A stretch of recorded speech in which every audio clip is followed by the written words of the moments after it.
Merci, Gilles et Nadia. Monsieur le Président de l'Autorité des marchés financiers de l'UEMOA,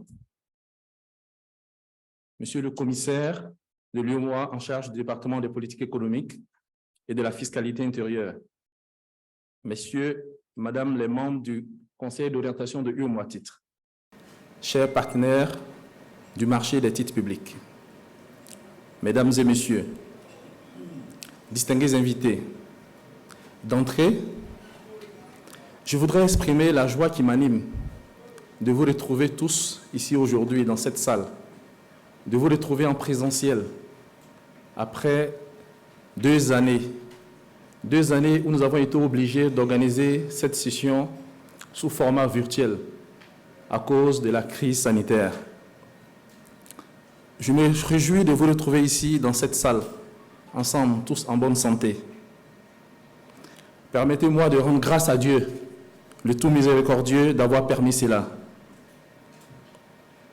En effet, malgré les défis sanitaires, nous n'avons pas dérogé à ce qui peut être considéré maintenant comme une tradition. Notre événement, votre événement, cet événement professionnel axé sur les enjeux et les défis du marché de la dette souveraine, que nous appelons les rencontres du marché des titres publics. Je me réjouis de l'organisation en présentiel, mais aussi en virtuel, pour essayer de toucher le maximum de personnes de cette 5e édition. Une édition qui est placée sous le thème central, diversité des investisseurs et efficience du marché des titres publics. Je voulais profiter également de cette occasion, de ce début d'année, pour vous souhaiter à tous mes vœux de santé et de prospérité. Que cette année 2013 soit pour tous et pour notre marché en particulier l'année de la consolidation et de l'atteinte des objectifs qui nous ont été fixés. Merci pour votre présence qui témoigne une fois de plus, s'il en était encore besoin, de votre attachement à notre vision commune. Édifier un marché des titres publics de référence pour un financement efficient et responsable du développement économique de nos États. Je voudrais y ajouter aussi pour le bien-être de nos populations. Chers partenaires, le marché des titres publics est devenu au fil des années une alternative crédible aux autres sources de financement. J'entends par là les avances statutaires qui n'existent plus, les avances de la Banque centrale aux États qui n'existent plus, et qui compensent en partie le financement extérieur. C'est une alternative crédible aujourd'hui pour le financement des économies de notre zone, en lien avec l'accroissement des besoins des États dans le cadre du financement des plans nationaux de développement. Et cela dans un contexte de plus en plus marqué par la raréfaction des ressources concessionnelles. Pour mieux apprécier cette évolution, je voudrais vous faire remarquer que nous avons réalisé un bond important. En 2001, le volume d'émissions dans la zone était seulement de 43 milliards de francs CFA. En 2007, il est passé à 330 milliards de francs CFA. Aujourd'hui, nous émettons un peu plus de 5 000 milliards de francs CFA, avec un encours de la dette par adjudication qui est autour de 12 400 milliards de francs CFA. C'est un bond important. Et ce statut a été atteint grâce aux efforts réalisés au cours de ces dernières années, notamment les efforts de structuration du marché, une structuration au niveau réglementaire, avec l'adoption des textes, notamment, tout le monde le connaît, le règlement 06 qui régit les émissions de bons et obligations du Trésor émis par adjudication et par syndication sur le marché. Au niveau des infrastructures, avec la mise en place de l'application Sagetul UEMOA, et au niveau des institutions, avec la création de UEMOA Titres. Ces réalisations ont été atteintes aussi grâce à l'accompagnement de la Banque centrale, qui a soutenu plusieurs programmes d'émission, dont notamment les bons Covid, les bons de soutien et de résilience, et aussi les obligations de relance. Ces programmes d'émission ont permis à nos États de mobiliser des ressources importantes pour le financement de la riposte contre la COVID-19 et la relance de l'économie. Le marché des titres publics devrait continuer de croître en lien avec le financement des programmes de développement de nos États, des mesures pour lutter contre la vie chère, mais aussi à cause de l'environnement financier dans lequel nous vivons en ce moment. Je parle de l'environnement financier international, qui est aujourd'hui peu favorable et caractérisé par la quasi-fermeture des marchés euro-obligataires. Ce contexte difficile de raréfaction des ressources extérieures nous démontre encore une fois l'importance de notre marché domestique et la nécessité de mettre en œuvre toutes les initiatives pour son approfondissement et le hisser aux meilleurs standards. Permettez-moi de souligner avec vous quelques défis à relever et quelques actions que nous pourrons mener ensemble. Tout d'abord, bien que le processus d'émission des titres publics soit totalement dématérialisé et ouvert à tous, la participation au marché des bons et obligations du grand public demeure très faible et constitue un véritable enjeu pour le développement et la vulgarisation de ce marché. Ainsi, il nous semble que le développement aujourd'hui des nouvelles technologies, des fintech et de son cortège d'innovation constitue pour le secteur bancaire et financier une opportunité pour se réinventer et d'améliorer la relation clientèle. Cela pourrait se faire en élargissant la base des investisseurs à travers l'accès à une gamme de services et de produits financiers qui sont adaptés à cette clientèle-là.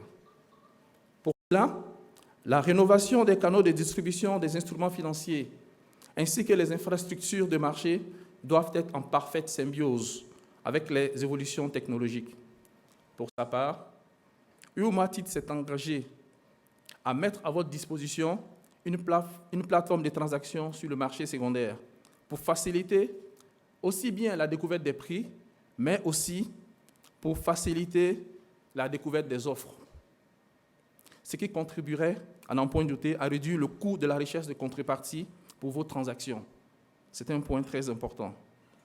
Ainsi, l'objectif d'élargissement et de diversification de la base d'investisseurs doit être poursuivi. Comme vous le savez, mesdames et messieurs, la diversité des investisseurs contribue à la multiplicité des vues. La diversité des investisseurs contribue à l'expression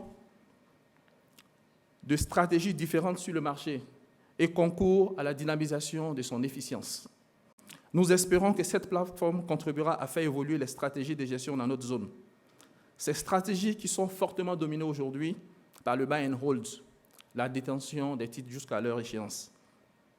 Certes, c'est une stratégie qui présente des avantages, mais cependant, il y a d'autres stratégies qui pourraient être mises en œuvre, des stratégies qui pourraient apporter beaucoup en fait aux investisseurs. La stratégie de buy and hold présente beaucoup de contraintes pour les investisseurs, notamment au niveau comptable et par rapport à aux règles qui l'encadrent. Une petite parenthèse, il y a quelques années, lorsque j'étais du côté buy-side, où on avait une gestion, un portefeuille qui était géré de façon buy and hold, il y a un expert que nous conseillait de toujours calculer la valeur de marché, du moins de l'estimer, afin d'avoir toujours une idée de la valeur liquidative de ce portefeuille. Je pense que c'est un conseil qu'il faut suivre. Il faut le faire. Vous avez des portefeuilles que vous avez, même si vous le gérez en buy and hold.